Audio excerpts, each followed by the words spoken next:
Hi everyone. तो देखते हैं एक बहुत इम्पॉर्टेंट टॉपिक जो कि क्लास 10th इकोनॉमिक्स का है एंड टॉपिक का नाम है सेक्टर ऑफ इंडियन इकोनॉमी। तो देखिए, सबसे पहले इंडियन इकोनॉमी को समझने से पहले हमें ज़रूरी है कि हम समझें कि इकोनॉमी का मतलब क्या होता है। देखिए, इकोनॉमी आप वो सेक्टर कह सकते हैं जहाँ पे मेनली मनी से रिलेटेड कुछ भी काम होता हो। जैसे मान लीजिए कि चाहे आप सर्विस दे के पैसे कमा रहे हैं या फिर आप फार्मिंग करके पैसे कमा रहे हैं या आप एज अ लेबर करके पैसे कमा रहे हैं, तो ये सब एक इकोनॉमी को फॉर्म करता है। When all these things are combined together, these things are called as economy. समझ रहे हैं? तो इकोनॉमी जो है, अगर उसको क्लासिफिकेशन के बेसिस पे हम देखें तो उसका नेचर जो होता है वो 3 तरीके का होता है: प्राइमरी, सेकेंडरी एंड टर्शरी। तो देखिए, प्राइमरी सेक्टर वो सेक्टर होता है जो मेनली एग्रीकल्चरल रिलेटेड फील्ड से डील करता है। अब एग्रीकल्चरल रिलेटेड फील्ड से आप क्लियर समझ सकते हैं ये बात कि जहाँ पे सिर्फ खेती बाड़ी हो, मतलब जैसे अनाज वगैरह उगाते हैं। अब अनाज में जैसे गेहूँ, बाजरा है ना, और जैसे साग सब्जी हम उगाते हैं ना, पालक, बैंगन, आलू, टमाटर, ये सब क्या है? These are all agricultural practice that is done in the primary sector of economy. तो मतलब जितना भी चीज़ जो भी खाने पीने से रिलेटेड आप कह सकते हैं, मेनली जो हम यूज़ करते हैं एग्रीकल्चरल फील्ड में जो उगाया जाता है उसको कहते हैं प्राइमरी सेक्टर। और इसीलिए प्राइमरी सेक्टर को एग्रीकल्चरल एंड रिलेटेड सेक्टर भी कहा जाता है। रिलेटेड सेक्टर क्यों? क्योंकि जाहिर सी बात है कि इसमें अब अलग अलग चीज़ हम उगाते हैं अपने यूज़ के लिए, तो अलग अलग नेचुरल रिसोर्सेज का यूज़ होता है, तो ये रिलेटेड हुआ ना। जैसे मान लीजिए कि अगर हमें कोई भी चीज़ उगानी है, फॉर एग्जांपल हमें वीट ही उगानी है, तो हमें उसका बीज चाहिए होगा। बीज लेने हम कहीं और जाएंगे तो वो नेचुरल रिसोर्स है। तो this kind of thing is making primary sector as agriculture and related sector, मतलब क्योंकि डिपेंडेंट होता है। सेकेंड सेक्टर जो होता है वो होता है सेकेंडरी सेक्टर। तो सेकेंडरी सेक्टर जो है इसको हम इंडस्ट्रियल सेक्टर भी कहते हैं। इंडस्ट्रियल सेक्टर इसलिए क्योंकि जैसे प्राइमरी सेक्टर में हम रॉ मटेरियल्स को यूज़ करके यू नो अपना उगाते हैं जो भी अनाज वगैरह, तो उसमें हम डायरेक्ट रॉ मटेरियल का यूज़ करते हैं और उससे रॉ मटेरियल ही प्रोड्यूस होता है। जैसे मान लीजिए कि कोई भी आप चीज़ ले लीजिए, जैसे हरी मिर्च ही ले लीजिए, तो हरी मिर्च उगाने के लिए हमें उसका बीज चाहिए। जब हम उसका बीज लगाते हैं तो उससे हमें हरी मिर्च मिलती है, लेकिन हरी मिर्च को ऐसे खाएंगे तो बिल्कुल ही बुरा हाल हो जाएगा। तो जाहिर सी बात है कि उसको हम किस में यूज़ करते हैं, उसको हम अपना खाना बनाने में यूज़ करते हैं, जिससे वो एक फ्लेवर देता है ना खाने को। तो हमारा जो खाना है वो हुआ ना फिनिश्ड गुड, ना कि हरी मिर्च हुई। तो एक चीज़ ये भी है प्राइमरी सेक्टर की खास, कि प्राइमरी सेक्टर में हम रॉ मटेरियल को यूज़ करते हैं तो हमें बदले में रॉ मटेरियल ही देता है, ना कि फिनिश्ड गुड। पर जब हम ये नेक्स्ट लेवल पे आते हैं, सेकेंडरी लेवल पे, तो जो रॉ मटेरियल होता है वो फिनिश्ड गुड में चेंज हो जाता है। मतलब अब वो एक ऐसा चीज़ बन जाता है जिसको कंज्यूमर या फिर हम लोग जो आम लोग हैं वो डायरेक्टली यूज़ कर सकते हैं। जैसे मान लीजिए कि कोई हाँ, आटा है, वीट उगा दिया। वीट एक रॉ मटेरियल है, फिर उससे आटा बना। आटा भी तो ऐसे नहीं खा सकते, उसको भी यू नो आटा गूंदना पड़ेगा, फिर आप रोटी बनाएंगे तो आपकी रोटी फिनिश गुड हुई। उसी की अगर हम बात करें तो अब रोटी बनाने के लिए तो हमें फैक्ट्री में नहीं जाना पड़ेगा, वो हम खुद ही करते हैं अपने परिवार के हिसाब से। जितने परिवार में लोग हैं उतना हम बनाएंगे, फैक्ट्री वालों को तो नहीं पता है। पर बिस्किट बिस्किट तो हम नहीं बना सकते ना, मतलब अब इतनी छोटी छोटी चीज़, और उसके लिए जाहिर सी बात है कि एक शेप, पर्टिकुलर शेप देने के लिए हमें डिज़ाइन देने के लिए एक ऐसी कोई चीज़ चाहिए जिससे वो लगे कि हाँ उस पर थोड़ा एफर्ट्स डाला गया है। तो जो इंडस्ट्रियल सेक्टर होता है, मतलब सेकेंडरी सेक्टर, उसमें यही चीज़ किया जाता है, रॉ मटेरियल से फिनिश्ड गुड पे उसको चेंज किया जाता है। समझ में आया? तो जैसे अब गेहूँ उगाया, फिर उससे आटा बना, फिर उसको फैक्ट्री में ले जाते, तो वहाँ पे वो बहुत सारे प्रोसेस से गुजर के बिस्किट का फॉर्म लेता है, फिर पैकेजिंग होती है, तब जाके हम तक पहुँचती है।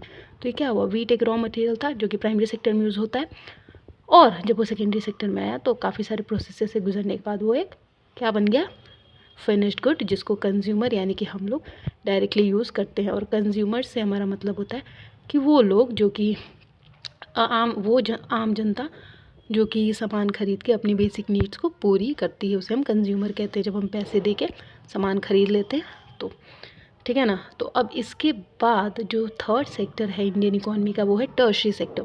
अब टर्शरी सेक्टर में क्या होता है, यहाँ पे रॉ मटेरियल से कोई लेना देना नहीं है। यहाँ पे अब आपकी एजुकेशनल क्वालिफिकेशन काम आती है, जो हम कहते हैं ना कि डिग्रीज़ कहाँ काम आएंगी, तो यहाँ पे डिग्रीज़ का रोल होता है। जैसे मान लीजिए कि आपने एमए किया है तो आप अपनी फील्ड से रिलेटेड आपको जॉब मिलेगी ऑफिस में, है ना, फिर आप उसमें कोई रिसर्च करें या जो भी करें काम करें। फिर उसके बाद अगर आपने एमबीए किया है तो आप बिज़नेस वगैरह में अपना कंट्रीब्यूशन देते हैं। इंजीनियरिंग किया है तो आप इंजीनियरिंग का काम करेंगे। तो ये टर्शियरी सेक्टर का मतलब होता है सर्विस सेक्टर, मतलब जिस फील्ड से आप एजुकेटेड हैं उस फील्ड में जब आप अपना माइंड से, आप कह सकते हैं डायरेक्टली जब कंट्रीब्यूशन देते हैं, that is tertiary sector, service provide करना। ठीक है ना। तो समझ में आ गया होगा कि प्राइमरी सेक्टर रॉ मटेरियल से रॉ मटेरियल ही देता है and it is agricultural based, जो एग्रीकल्चर पे बेस्ड होता है कम्प्लीटली, और हमारी कंट्री में ज़्यादातर प्राइमरी सेक्टर ही है। सेकेंड होता है सेकेंडरी सेक्टर, जो कि इंडस्ट्रियल बेसिस होता है, जिसको मैन्युफैक्चरिंग इंडस्ट्रीज़ का भी हम कह सकते हैं हब। सेकेंडरी सेक्टर में मैन्युफैक्चरिंग इंडस्ट्री ही आती है, क्योंकि यहाँ पे चीज़ें रॉ मटेरियल को यूज़ करके फिनिश्ड गुड का शेप देती है। और टर्शियरी सेक्टर सर्विस सेक्टर होता है, जहाँ पे आप अपनी मेंटल एबिलिटी को शो करते हैं एंड ऑफिसेज में बैठ के काम करते हैं। और इसके अलावा अगर हम बात करें एम्प्लॉयमेंट कंडीशन के बेसिस पे इंडियन इकोनॉमी कैसी है, तो देखिए दो तरीके की होती है, ऑर्गेनाइज्ड एंड अनऑर्गेनाइज्ड। तो ये तो सेंसिबल बात है, जैसे हम लेटर भी लिखते हैं तो एक होता है फॉर्मल लेटर और एक इनफॉर्मल। तो फॉर्मल लेटर क्या होता है, जो ऑफिसेज में लिखते हैं या अपने स्कूल के प्रिंसिपल को, मतलब जो सीरियस होता है। और कई बार हम लोग ऐसी हंसी मजाक में अपनी कज़न्स को, भाई बहन को ऐसी मजाक में लिख देते हैं, तो क्या होता है वो इनफॉर्मल लेटर होता है, या बर्थडे पार्टी वगैरह की इन्विटेशन के लिए लिखते हैं, तो वो होता है इनफॉर्मल। तो उसी तरीके से बिल्कुल organise sector and unorganise sector होता है एम्प्लॉयमेंट के केस में। तो ऑर्गेनाइज से आपकी सेंसिबल बात है कि वो सेक्टर जो कि गवर्नमेंट के कंट्रोल में हो, जहाँ पे गवर्नमेंट का डायरेक्ट कंट्रोल होता है, या फिर अगर हम ऑफिसेज़ की बात करें तो ये सब चीज़ें होती है ऑर्गेनाइज सेक्टर के अंदर।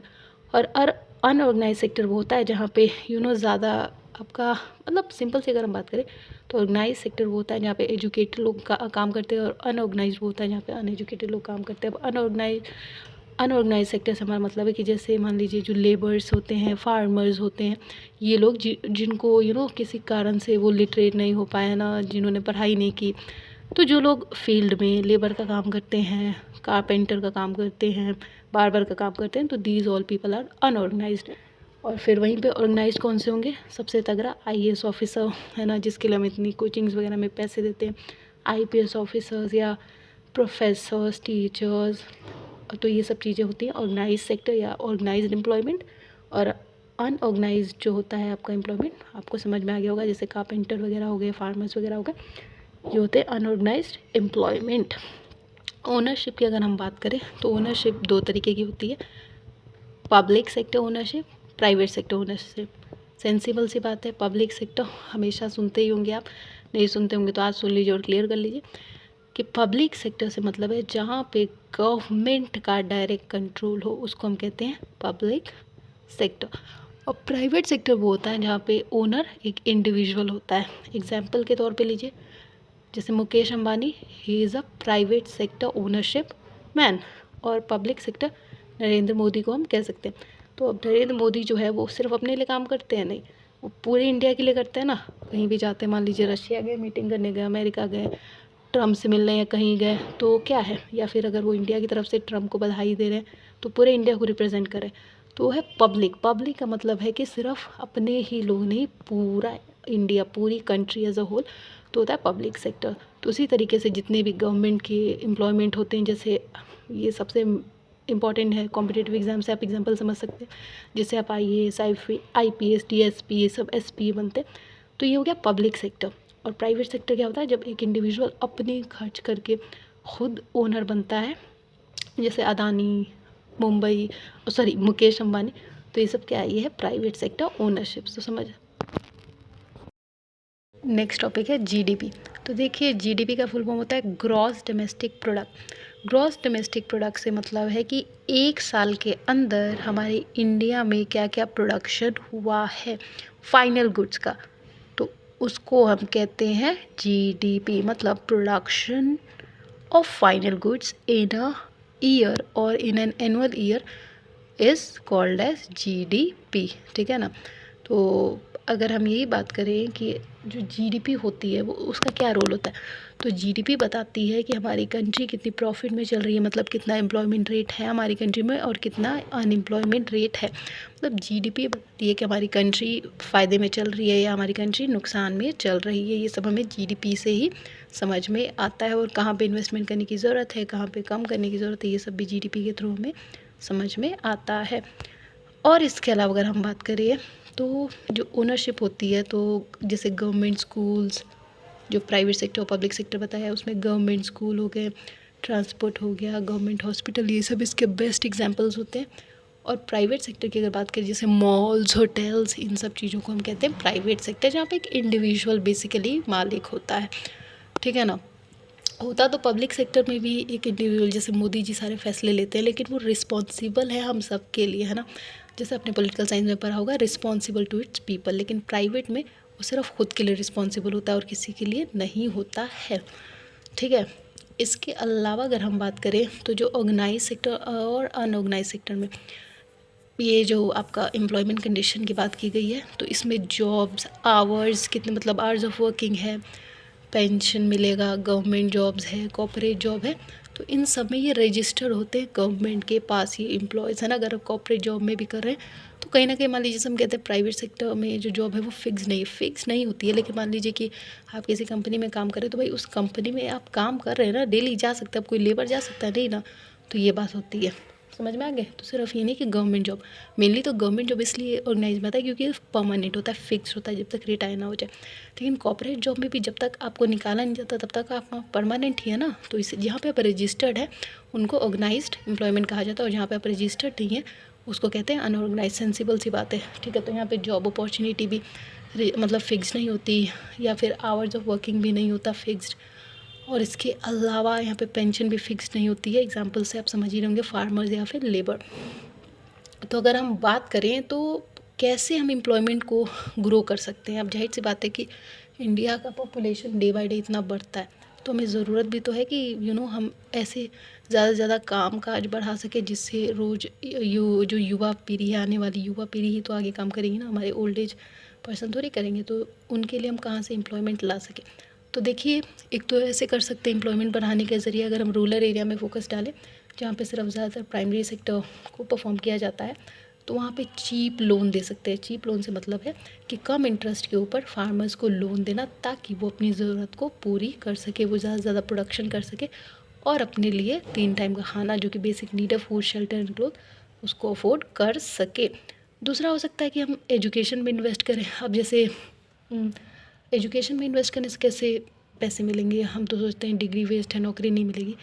लेकिन एजुकेशन आपको एक ऐसा स्ट्रॉन्ग होल्ड देता है जिससे आप अपने स्किल को यूज़ करके कहीं से भी पैसे कमा सकते हैं। अगर एजुकेटेड होंगे तो आपके पास 10 आइडियाज़ आएंगे, और वहीं अगर आप अनएजुकेटेड होंगे तो आपका सिर्फ एक पर्सपेक्टिव होगा, ठीक है ना।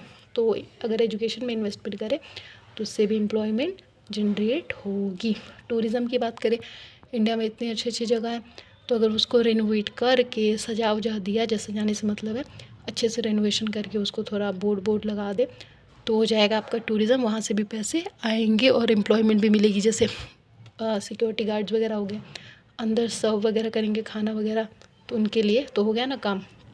टूरिज़्म भी एक अच्छा सोर्स है इंडिया के लिए, जहाँ पे इतनी खूबसूरती है, उसको यूज़ कर सकते हैं। स्मॉल स्केल इंडस्ट्री डेवलप कर सकते हैं। जब आपको अगर पता हो, अगर आप हिस्ट्री के स्टूडेंट हैं, 10th में तो होंगे ही, तो समझ लीजिए यहाँ पे भी काम आ जाएगा कि जब ब्रिटिशर्स नहीं आए तो उससे पहले हमारी कंट्री में स्मॉल स्केल इंडस्ट्री थी। स्मॉल स्केल इंडस्ट्री वो होती है जिसमें लोग अपनी मैन्युफैक्चरिंग करते हैं और अपने फैमिली के अंदर ही पहले अपनी बेसिक नीड्स को पूरी करते थे, और अगर थोड़ा बहुत सामान बच गया तो उसको बेच बाच के अपना थोड़ा सा पैसे भी कमा लेते। तो स्मॉल स्केल इंडस्ट्री होगी तो उससे क्या होगा कि हर इंसान के पास अपना ओनरशिप तरीके का हो जाएगा, और हर इंसान कमाई कर सकेगा और अपना पेट पाल सकेगा। तो यहाँ पे भी इन्वेस्टमेंट करके एम्प्लॉयमेंट को ग्रो किया जा सकता है।